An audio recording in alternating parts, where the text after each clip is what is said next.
Halo, selamat malam semuanya. Saya harap kamu memiliki minggu yang baik. Dan apapun yang terjadi, mari kita serahkan pada Yesus dan percaya kalau Ia akan menyelesaikan semua untuk kita. Hari ini kita akan melanjutkan pelajaran dari buku ke-7 dari seri Sejarah Penebusan. Perjanjian kekal untuk setiap generasi yang ditulis oleh Pendeta Brampart. Saat kita belajar, kita mengetahui kalau 10 perintah adalah landasan mutlak bagi orang Kristen untuk menikmati hidup yang bahagia yang diberkati di dunia ini. Jadi perintah ke-1 sampai ke-4 mengajarkan tentang hubungan dengan Tuhan. Dalam pelajaran sebelumnya kita telah pelajari tentang perintah ke-5 menghormati ayah dan ibumu, itu tentang hubungan dengan sesama kita. Dan perintah ke-6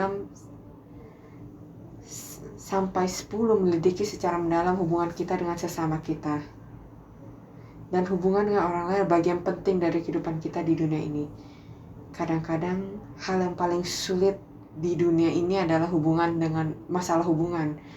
Jadi hubungan yang baik bisa benar-benar memperkuat kita, tapi hubungan yang lemah dan buruk akan mempengaruhi kita secara negatif. Jadi kalau kamu ada masalah dalam hubungan kamu, melalui firman berharga yang Allah akan berikan melalui 10 perintah, semoga firman ini tidak hanya memperbaiki hubungan kamu dengan Tuhan, tapi juga dengan sesama dalam hidup kita. Dari pelajaran sebelumnya, Diakon Weitien berbicara tentang perintah ke-5, hormati ayahmu dan ibumu. Hari ini kita akan belajar tentang perintah berikutnya, yaitu jangan membunuh. Perintah ini kadang-kadang bisa dilewati karena kita pikir, saya nggak akan membunuh, saya tidak akan pernah membunuh orang dalam hidup kita, saya tidak akan pernah melakukannya. Tapi hari ini kita akan melihat kalau kita bisa melakukan pembunuhan dari cara yang sangat tidak diduga. Dan inti perintah ke-6, jangan membunuh, adalah bahwa kita harus menghargai semua kehidupan. Kita telah hidup di dunia di mana orang membunuh. Jadi untuk kita bisa mengerti perintah ini, kita harus mengerti makna dan nilai kehidupan. Apa hidup? Alkitab mengatakan kalau setiap kehidupan berasal dari Tuhan sendiri. Di Kejadian 1 ayat 20 sampai 31 menunjukkan adegan penciptaan.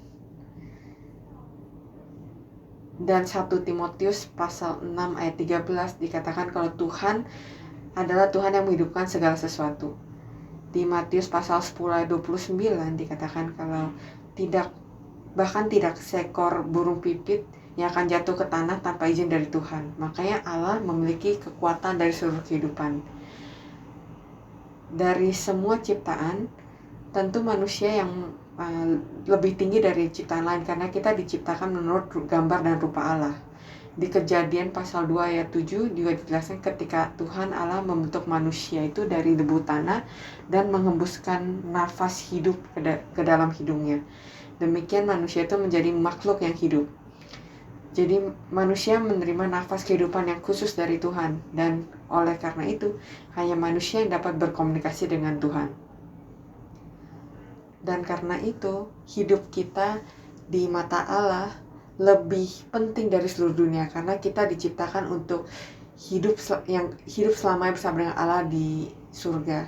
Jadi kadang-kadang kita merendahkan diri kita sendiri, tapi Allah berkata kalau kamu sangat spesial, kamu sangat unik, kamu adalah milikku yang berharga. Oleh sebab itu kita tidak boleh membunuh bukan hanya orang lain, tapi juga diri kita sendiri. Jadi mari kita lihat definisi Alkitabiah tentang pembunuhan. Perintah jangan membunuh melarang kita membunuh hidup yang berharga. Dalam bahasa Ibrani itu adalah rasya, yang berarti menghancurkan sepenuhnya. Sangat mengerikan. Bahkan Tuhan melarang memakan seekor lembu jika lembu itu telah membunuh orang sampai mati. Jadi hanya Allah yang memegang otoritas untuk menyelamatkan dan membunuh manusia. Tidak ada orang yang lain selain Allah.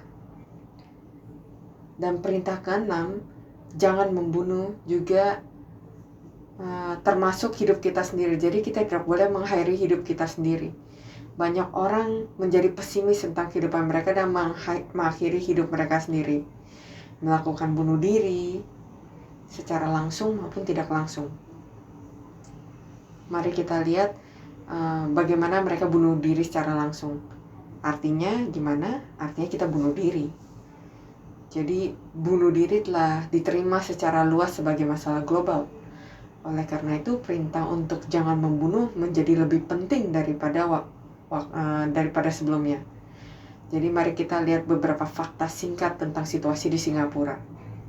Di tahun 2020 dan tahun 2021, 452 nyawa dan 378 nyawa hilang karena bunuh diri. Artinya, setiap hari ada orang yang bunuh diri.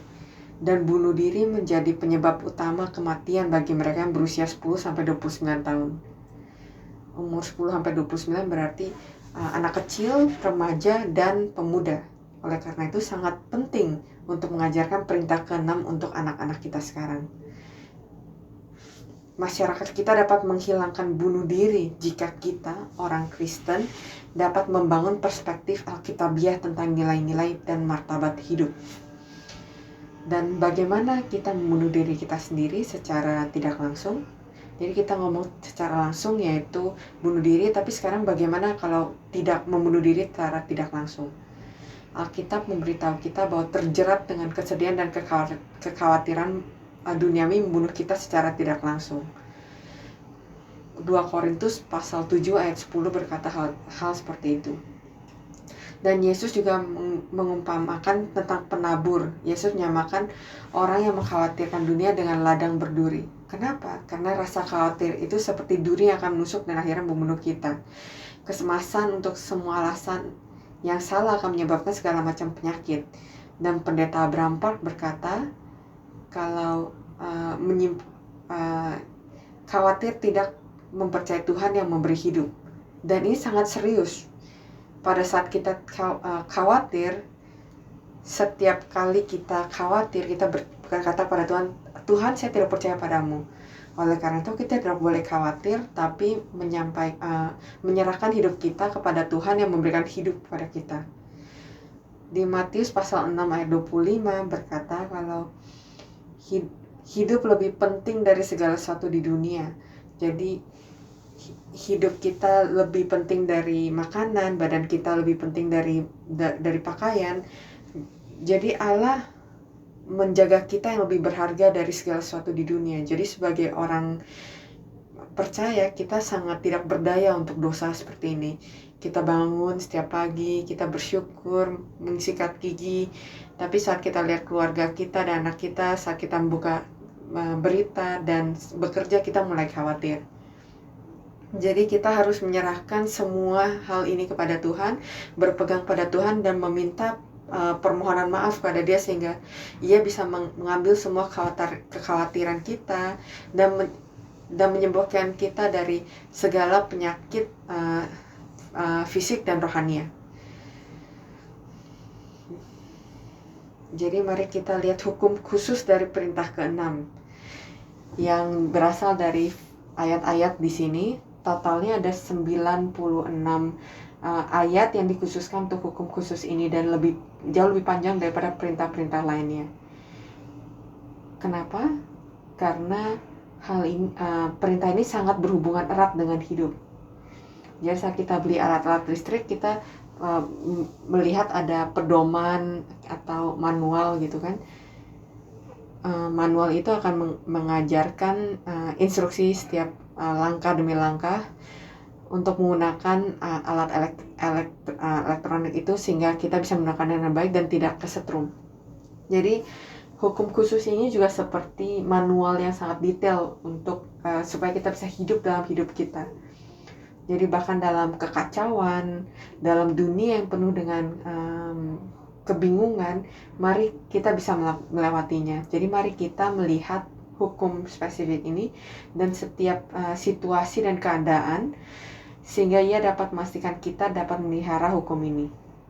Jadi yang pertama adalah pembunuhan berencana dan pembunuhan yang tidak disengaja. Untuk pembunuhan berencana sangat jelas, setiap orang yang melakukan pembunuhan berencana pasti akan mati. Tapi orang yang membunuh secara tidak sengaja,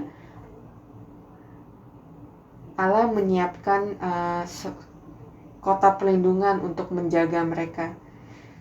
Jadi Allah mencoba untuk menghentikan saling balas dendam dan pertumpahan darah. Dan ini dicatat di dalam perintah ke-6. Yang kedua,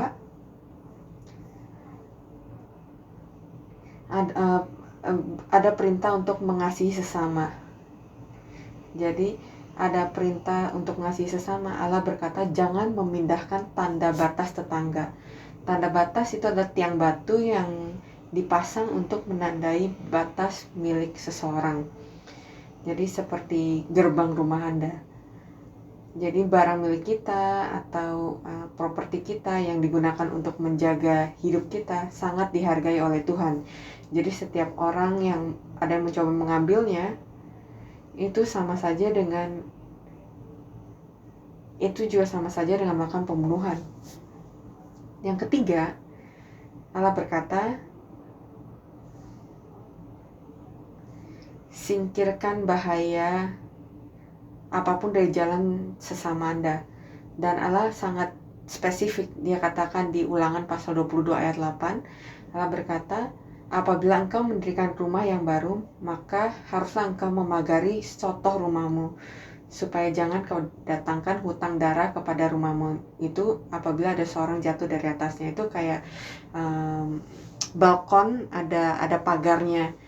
Jadi kalau kita bisa lihat dari hukum ini, Tuhan ingin kita menghargai kehidupan sesama kita dengan pertimbangan yang sangat cermat. Jadi apapun yang kita bangun, kita harus bangun dengan hati-hati sehingga melindungi hidup kita dan hidup sesama kita. Yang berikutnya, Allah ingin kita dengan aktif melakukan perbuatan baik untuk sesama kita.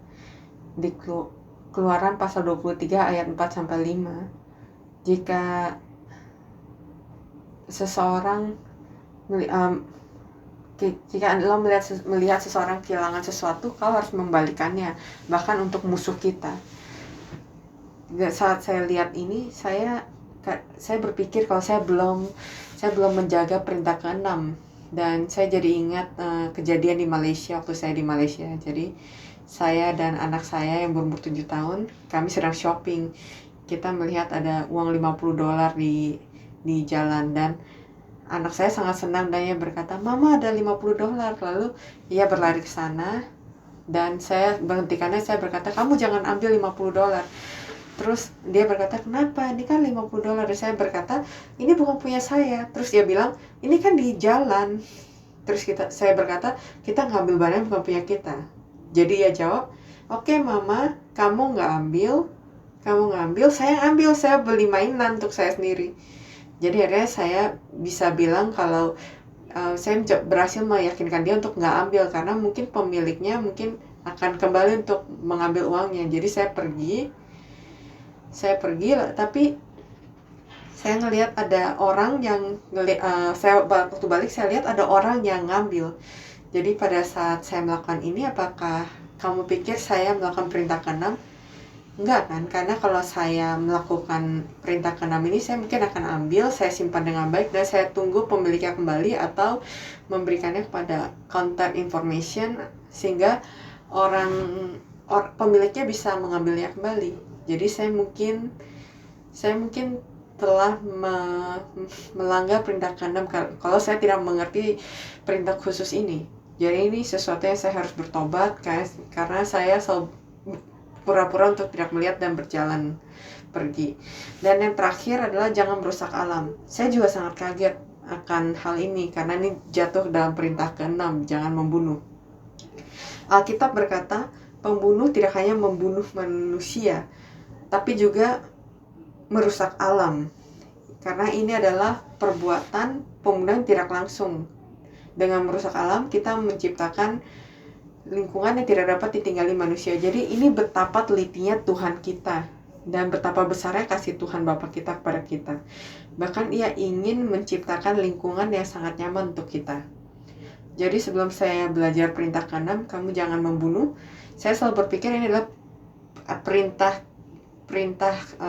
hukum kriminal yang sangat penting yang saya tidak akan langgar. Tapi kalau kita lihat, itu adalah hukum yang penuh dengan kasih dan perhatian dan kepedulian Allah yang ingin Allah berikan pada kita. Jadi mari kita berpegang teguh pada Bapa kita, dan kata-kata ini bisa menjadi hidup dan aktif di hati kita, sehingga kita bisa melakukan semua perbuatan yang baik yang Ia ingin kita lakukan. Jadi sekarang kita telah belajar bagaimana kita bisa melakukan pembunuhan baik secara langsung maupun tidak langsung. Mari kita lihat ajaran Yesus dan apa yang Ia katakan tentang pembunuhan di Perjanjian Baru. Jenis-jenis pembunuhan menurut ajaran Yesus. Yang pertama, marah terhadap saudara kita, itu adalah pembunuhan. Di Matius pasal 5 ayat 22, marah adalah orgizo dalam bahasa Yunani, yang artinya membangkitkan kemarahan. Setiap orang yang membenci saudaranya adalah seorang pembunuh. Jadi contohnya membenci orang dan membuat mereka merasa bersalah, itu juga adalah dosa pertumpahan darah. Di 1 Yohanes pasal 3 ayat 15 berkata, setiap orang yang membenci saudaranya adalah seorang pembunuh. Oleh karena itu, dalam buku Pendeta Abraham Park yang mencatat bahwa menyebabkan sesama meneteskan air mata sama dengan pembunuhan. Jadi ini adalah sesuatu yang saya juga harus pertobatkan, karena kita telah menyakiti orang-orang sekitar kita, orang-orang yang kita kasih, dan menyebabkan mereka menangis. Dan Alkitab berkata kalau itu juga sama dengan pembunuhan. Yang kedua, menghina martabat orang lain. Pada saat kita berkata kamu tidak berguna, itu adalah raka, yang artinya bodoh atau tolol.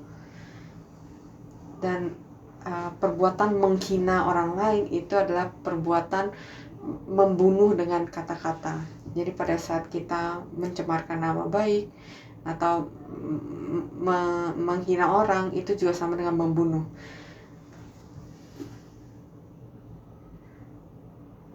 Jadi lidah kita itu sangat kuat, bisa memberikan kehidupan atau kematian bagi orang-orang sekitar kita. Dan yang ketiga, duduk di kursi Tuhan untuk mengutuk orang lain itu adalah pembunuhan. Kata bodoh dalam bahasa Yunani adalah moros, yang artinya tidak beriman atau tidak bertuhan.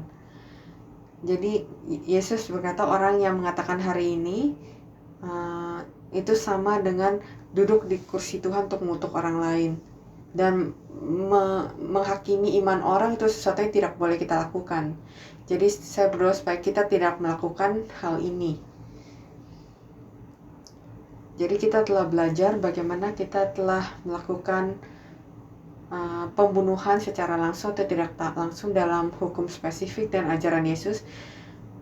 Mari kita lihat apa yang dikatakan Yesus tentang rahasia untuk mencegah dosa pembunuhan. Bagaimana kita bisa mencegah dosa pembunuhan? Ada 3 rahasianya. Yang pertama, kita harus mencari kebaikan orang lain. Jadi perintah Anda tidak boleh membunuh termasuk melakukan yang terbaik untuk melestarikan kehidupan orang lain dan juga kehidupan kita sendiri. Di 1 Korintus pasal 10 ayat 24 berkata, jangan seorang pun yang mencari keuntungannya sendiri, tetapi hendaklah tiap-tiap orang mencari keuntungan orang lain. Dan jika kita dapat menerapkan dalam kehidupan kita sehari-hari, dapatkah kita bayangkan semua dosa pembunuhan akan hilang dari diri kita?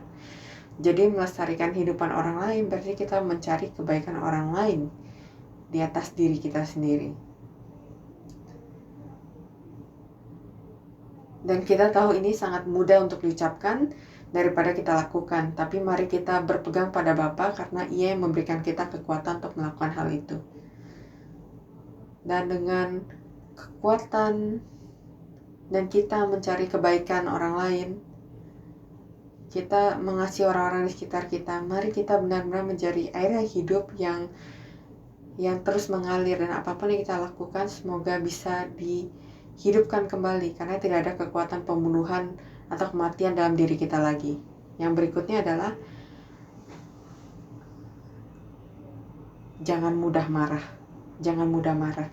Banyak orang melakukan pembunuhan karena marah. Kita marah, kita kehilangan perhatian dan ketenangan pikiran. Dan kita tidak mampu mengendalikan diri kita. Kita berubah menjadi binatang dan tidak bisa kita bisa membuat penilaian tepat, akhirnya melakukan pembunuhan. Itu sebabnya kita harus bisa mengendalikan diri dan kita harus tidak mudah marah. Ada di Efesus pasal 4 ayat 26 berkata, boleh marah tapi tidak berdosa. Kita tidak boleh membiarkan matahari terbenam ketika kita masih marah. Kadang-kadang kita dengar orang bilang kalau marah tidur aja, jadi kamu akan baik-baik saja. Kadang-kadang ada nggak sih dari kalian yang marah sekali waktu tidur tapi begitu bangun jadi nggak marah lagi, terus jadi senang di pagi-pagi?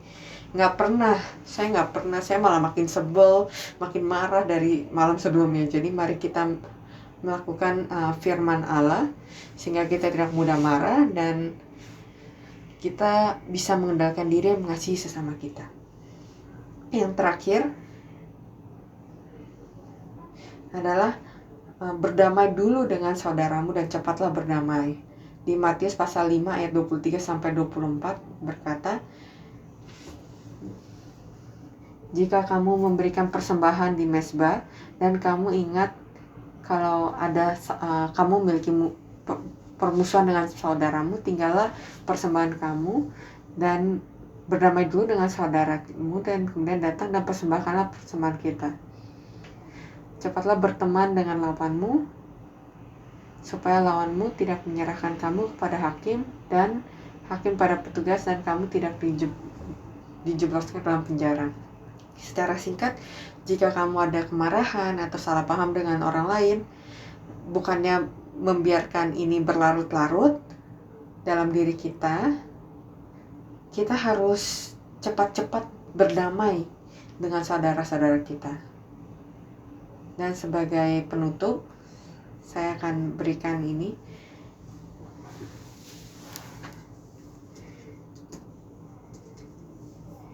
Efesus pasal 4 ayat 31 sampai 32. Efesus pasal 4 31 sampai 32. Segala kepahitan, kegeraman, kemarahan, pertikaian dan fitnah hendaklah dibuang dari antara kamu, demikian pula segala kejahatan. Tetapi hendaklah kamu ramah seorang terhadap yang lain, penuh kasih mesra dan saling mengampuni sebagaimana Allah dalam Kristus yang telah mengampuni kamu. Mari kita ingat akan firman ini, dan Yesus tidak pernah marah pada kita pada saat kita melakukan kesalahan atau kita telah melakukan dosa-dosa yang telah dicatat dalam 10 perintah, dan Ia terus dengan sangat sabar menunggu kita dan meminta kita untuk bertobat. Dan saat kita benar-benar mengingat akan kasih seperti itu, mari kita menjadi perantara kasih dan perdamaian di dunia ini. Dan Allah tidak menghitung dosa-dosa, mari kita tidak menghitung dosa-dosa orang lain atau kekecewaan atau kesalahan orang lain. Dan itu adalah satu-satunya cara untuk mencegah pembunuhan dan menjaga perintah ini. Ini adalah perintah yang Allah berikan pada kita supaya kita bisa menikmati hidup yang diberkati dan hidup yang menyenangkan, yang bahagia, dengan membangun hubungan yang baik dengan Tuhan dan dengan sesama kita. Belakangan saya melihat kelemahan hidup di hidup saya, dan saya melihat perintah ke-6 ini, saya memiliki penghargaan yang lebih lagi, bukan supaya kita hidup dengan baik di dunia ini, tapi firman ini akan menyiapkan kita untuk hari akhir kita. Jika datang tiba ketika kesehatan kita, kekuatan kita meninggalkan kita, tidak peduli begitu banyak kekuatan, begitu banyak uang kita miliki, pada akhirnya yang penting itulah hubungan kita dengan Tuhan dan hubungan dan ingatan yang kita bangun dengan orang-orang di sekitar kita, dengan menjaga 10 perintah kita bisa melakukannya dengan sukses dan bisa membawa kita kembali ke kerajaan surga. Jadi mari kita berpegang pada perjanjian kekal ini, 10 perintah, dan selalu ingat kalau akan kasih yang telah kita terima dari Tuhan, sehingga kita bisa berbuah kasih, iman, perdamaian, dan firman secara penebusan yang sebenarnya dalam hidup kita. Amin. Mari kita berdoa. Allah Bapa yang penuh kasih, kami bersyukur pada Bapa atas 10 perintah ini, atas firman yang telah Kau berikan pada kita dengan sangat teliti, sehingga di dunia yang penuh dengan kebingungan dan kacauan, kami bisa berjalan dalam jalan yang telah Kau berikan pada kita, sehingga kita tidak hilang, tapi kita bisa berjalan sesuai dengan jalan-Mu. Terima kasih telah melindungi kita dan menutup kita, dan kami ingin mengikutimu, tapi kami sangat lemah. Kami ingin menyerahkan seluruh kemarahan kami, kebencian kami, masalah kami, dan seluruh kekhawatiran kami ke dalam tangan-Mu hari ini. Dan kami berdoa, walaupun kamu bisa menggunakannya untuk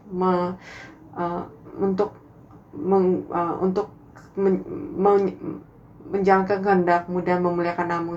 Kami berdoa agar Engkau menuntun kami ke dalam jalan-Mu sampai kami bisa masuk ke kerajaan surga. Kami menyerahkan ini semua ke dalam tangan, dalam nama Yesus Kristus berdoa dengan penuh rasa syukur. Amin.